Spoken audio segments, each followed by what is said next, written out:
Hello, welcome back to another video on my channel. So as promised, I was going to talk a bit more about the bad things about taking ADHD medication, with some more specifics to do with Strattera and my experience on Strattera. It's something that, I was hugely for medication and I still am, but I have come to a different conclusion about it, and I'm interested to know what you think. You might have watched my previous video and kind of know a bit about this already, but I wanted to share some more information about how I've come to this conclusion, basically. So the problems that I see with medication, so there's many good things about ADHD, and taking medication can reduce those considerably. And I would say things, I still feel like I'm a creative person and I can implement ideas more, and I can have more final results of things, but I still feel like my creativity is stifled and my hyper focus is definitely not very existent anymore. And I really felt like when I was in the zone, I really felt my best, and I don't have that anymore. I just feel quite neutral a lot of the time. I do still have emotions, they're just on a smaller scale than what I experienced before, which in some ways is a relief.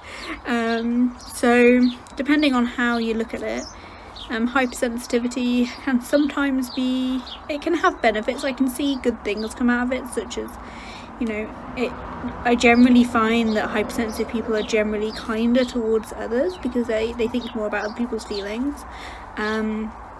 Not that it's wrong not to be like that. Energy levels as well, with the impulsivity that ADHD often gives us.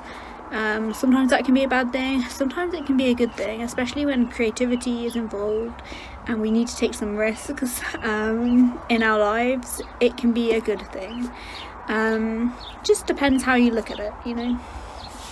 I don't think, like I mentioned before, I think ADHD is seen as a bad thing, more to do with our modern society. In some areas it would have been a huge benefit to have ADHD, such as in the hunter-gatherer time period, and people have talked about this before. This isn't just something that I've come up with. I think our society values productivity, being able to sit still and concentrate and do your job for so many hours a day, or study or work or anything like that, and sometimes that's what we want to do. We want to be able to do that, so we might take medication for that. But in other cases, that might not be like our full desire.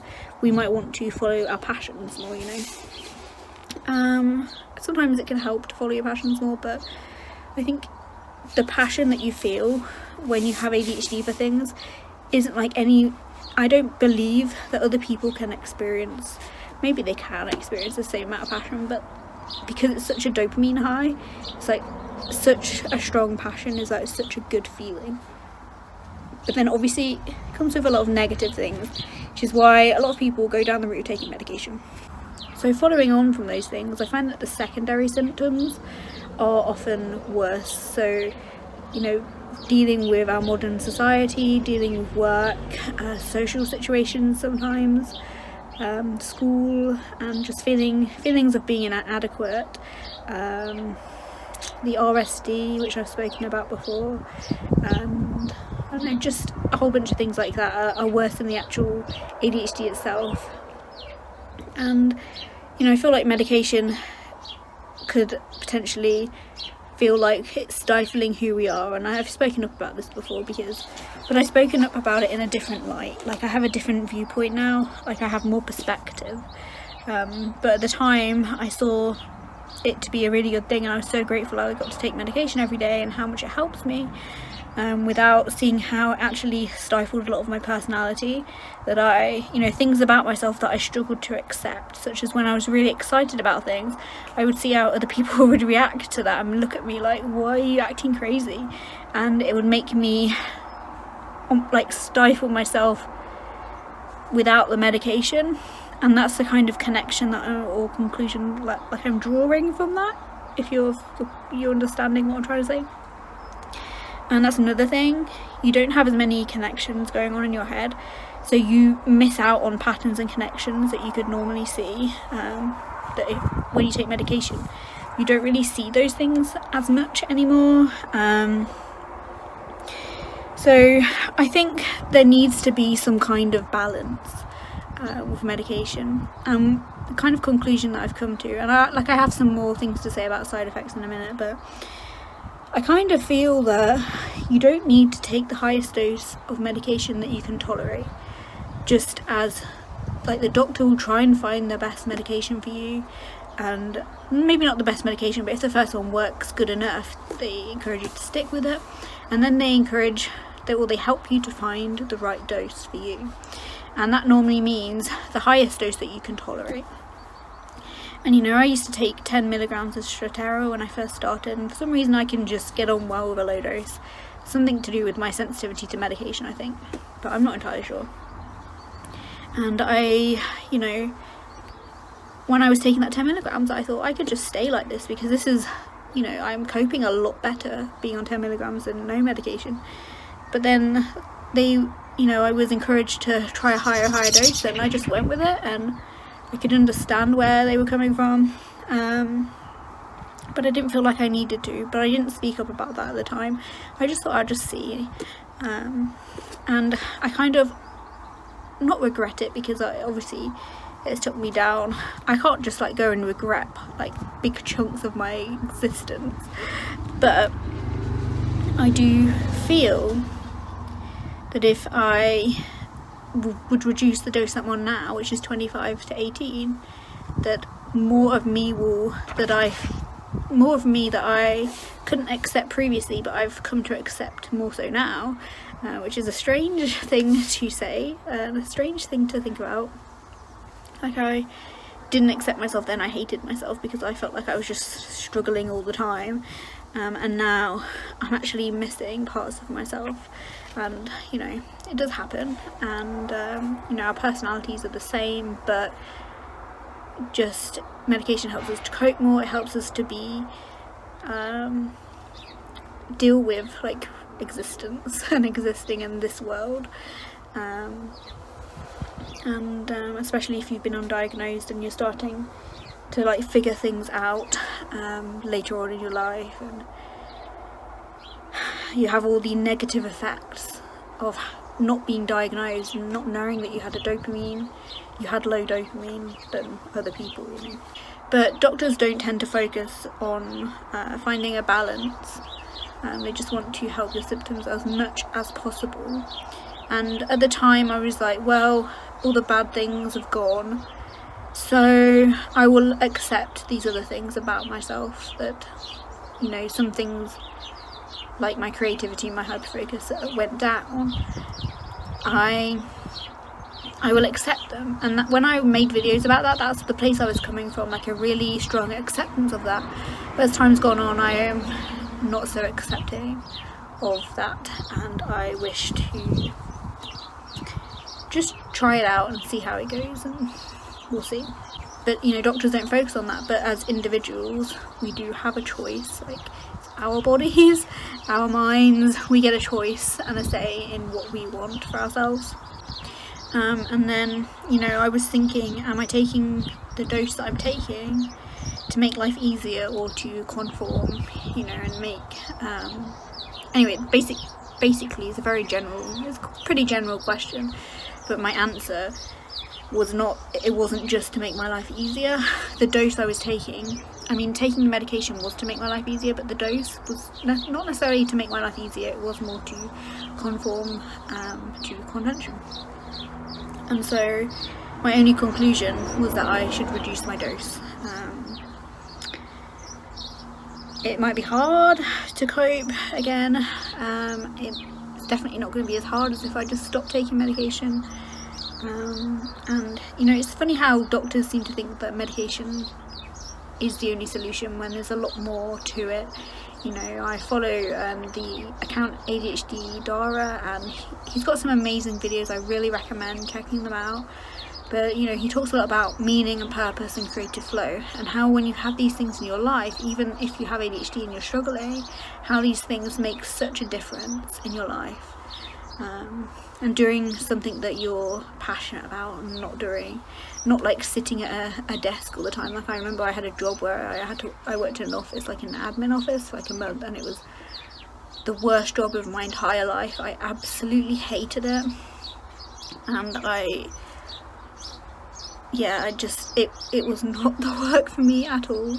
It was just terrible. Anyway, it just didn't interest me in the slightest, and so my dopamine levels were really low, and I couldn't concentrate, and I wasn't performing that well anyway, despite actually being, and academically anyway, you know, quite intelligent in some ways. And then what else do I want to talk about? I find that because I have less impulsivity and spontaneity,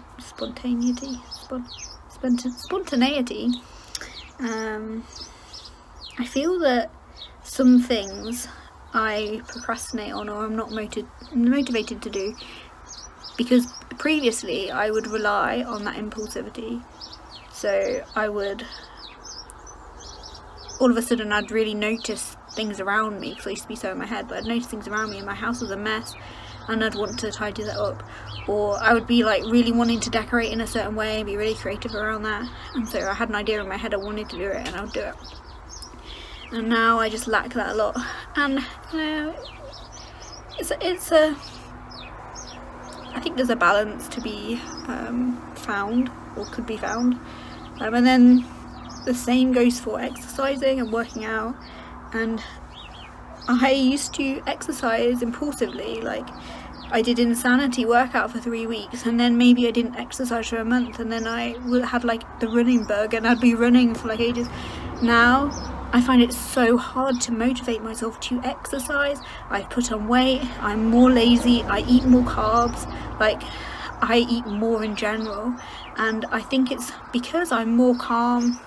Like I deal with my feelings by eating sometimes, like I think a lot of people do, rather than facing them, but also I just crave those things more, when in the past my mind was just so all over the place doing different things that I didn't crave them so much. You know, I wasn't really focused on food so much, I was more focused on like what I was doing. If I was hyper focusing or being distracted, too distracted to think about food and things. And like with the exercising, it's almost like I don't have the energy to get up and do it, which you might just say, well, that's just because like normal people are like that and it's called being lazy. Potentially, I'm not saying it's not true, but also I could do those things before I took ADHD medication, and now I really, really struggle to. And even if I start and do it for 1 day or 2 days or 3 days or something like that, I really struggle to keep going. And then the other thing I found with medication is I used to crave change a lot. Now I don't crave change, really. I fear change more, which is a big one for me, wanting to have everything the same every day, and yeah, and that doesn't feel like who I am, and so that's, you know, that's not something that I like about myself right now. So unwanted side effects of Strattera. Wow, I really waffle, don't I? It's like 15 minutes. So unwanted side effects of Strattera. So I would say my emotions are gone from like, pretend like this is like the line of emotion here, they've gone like here. So they were like here and they've gone like here. I just want a bit more passion, even if I have to sacrifice like some of my more balanced mindset for a little bit more unhappy moods. I think it would be worth it. That's how I feel right now. I do feel though that when I'm too excitable, people look at me like, and it kind of makes me feel bad about myself. So too much, you know, can be difficult to deal with.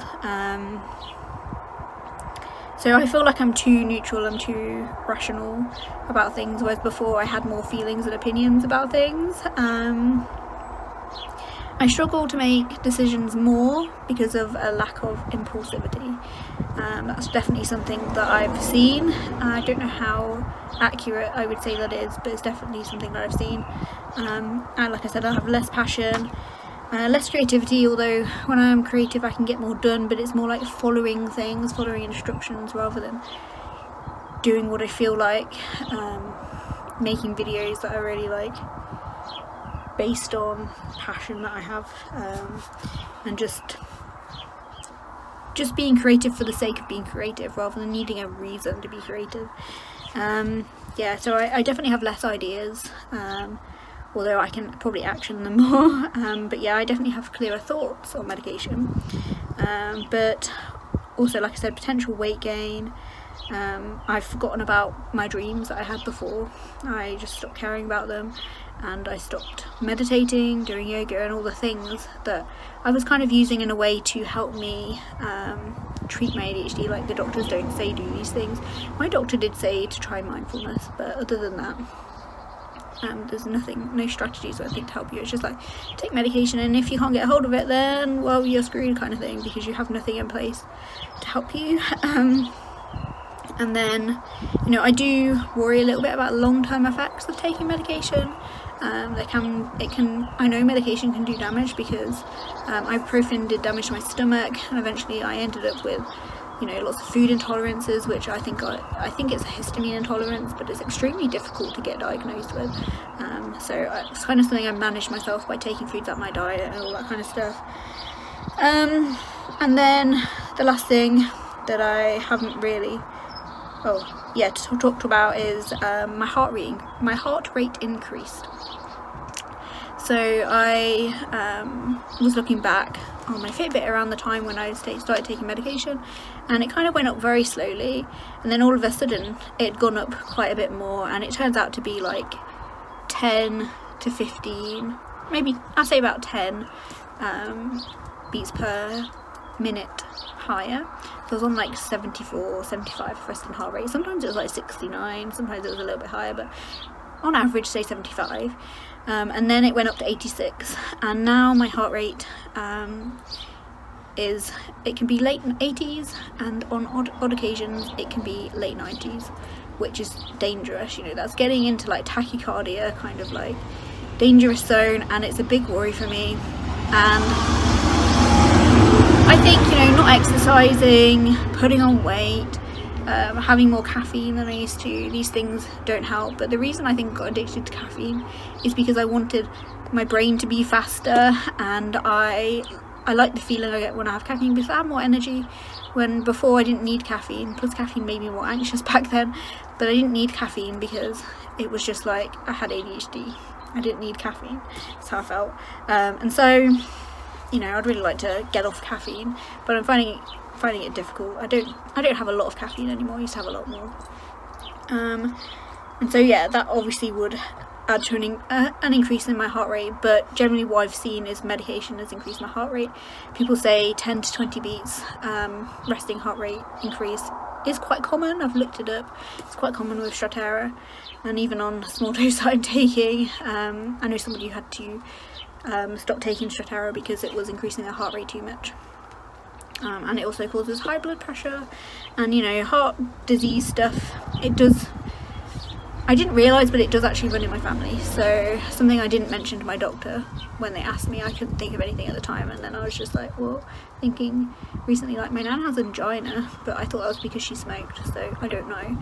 But she is on warfarin even, so yeah, it's a little bit of a worry, and it's always that's there. And sometimes my heart will just beat faster, and I look at my Fitbit and it'll be like over 100, and I'm resting. I'm like, this is not good. And it's accurate, like I time it to make sure, and it's accurate, so it's a bit of a worry for me. So reducing my dose I think will help a lot, because when I see like the month that my dose was lower, or like 2 or 3 the months around that, I did see that it was more normal.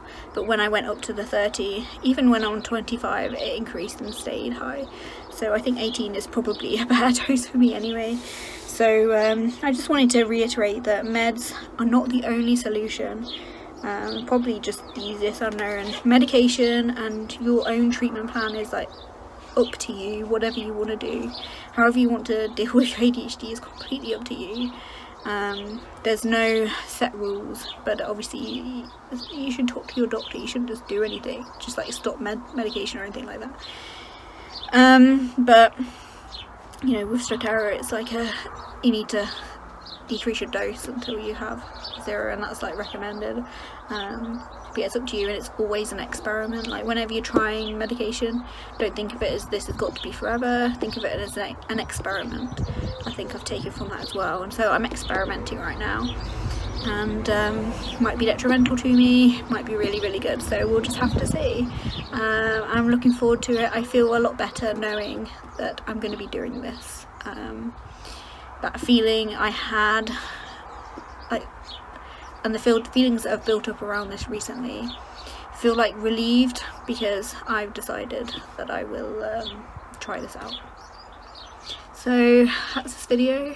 I knew it would be long, which is why I didn't make the last video and this one together. I'm really interested to know, like, if you've ever taken a break from your medication, if you've ever switched it up, if you've ever had thoughts like this, if you've ever wanted to take a lower dose, if you decided that you don't want to take medication because you feel like it stifles the real you, or if you feel like, you know, actually I would prefer to get rid of those parts of myself that made me really, really struggle. Like, I'm really, really interested to know other people's experiences and if they can relate, because I think it helps me, it helps other people in the comments see other people's experiences. That's why I really like being in Facebook groups about ADHD, to see what other people think and their experiences, so we can relate and not just rely on what the doctor's saying to us, which, you know, is important. Like, they're trained to do that, but they're not necessarily trained to help you decide what's best for you as an individual, and yourself, you know, I feel. So I mean, I understand now why, because they've got to be like professional about it all. And anyway, I hope you do well, and I'm interested to hear what you have to say about this, and I'll see you in another video.